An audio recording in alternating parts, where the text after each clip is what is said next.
气球引发的血案还在继续，美国眼看藏不住了，就拉中国挡枪。对中国来说，这事儿呢以后会很常见。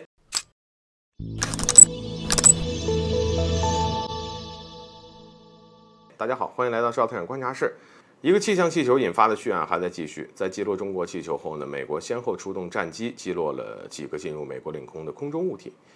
照这个趋势来看，美国的行动还得继续啊，还会有越来越多的空中物体被美国导弹从空中击落。而从美国一下子击落这么多这个物体，便可以看出这种高纬度气球或者其他的空中物体呢，不管是美国还是在其他国家，其实都挺常见的。中国也证实，美国的高空气球去年也曾10几次非法进入过中国领空。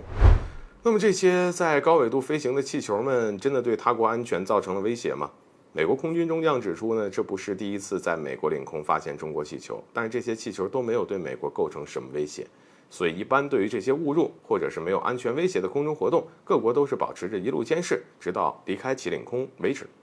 只要这些高纬度的飞行气球没有做出一些危险动作，或是在军事设施上空逗留，那么都不会选择去击落。可是美国这次却表现得这么激进，明明告诉中国不会击落的情况之下，中国的气象气球还是被 F-22给击落。并且呢，在中国气象气球被美国强行击落，还拒不返还碎片后，美国又接二连三地击落其他的空中物体，究竟又有什么企图呢？美国情报部门前雇员斯诺登认为，美国这是要转移注意力，转移美国策划北溪管道爆炸的注意力。这是美国一贯的手法，在美国看来，想要转移国内的矛盾，发起一场对外战争就可以。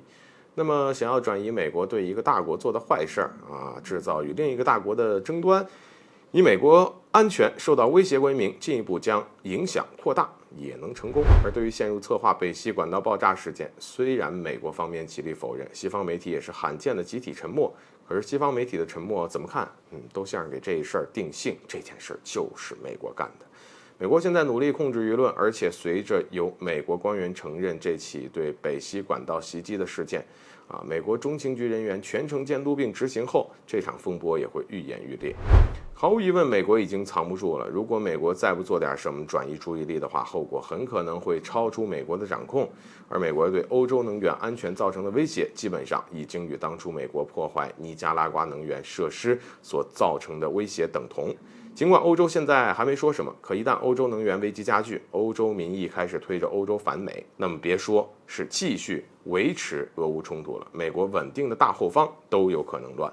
所以清楚事态的严重性之后，美国就拉中国挡枪，用击落中国气球并且扩大气球事件所带来的影响，也确实很符合美国转移注意力的作风。而这次中国可能真给美国挡枪了。不过随着美国持续对中国施压，这种事儿以后会很常见。不仅仅是美国，日本呢也在拿中国挡枪，以所谓的中国军事威胁为借口，加速军事化进程。而菲律宾现在更是学着日本，打着所谓应对台海有事的旗号，持续深入与美日同盟的军事合作。好了，本期节目就到这里，欢迎点赞转发，留下你的精彩评论。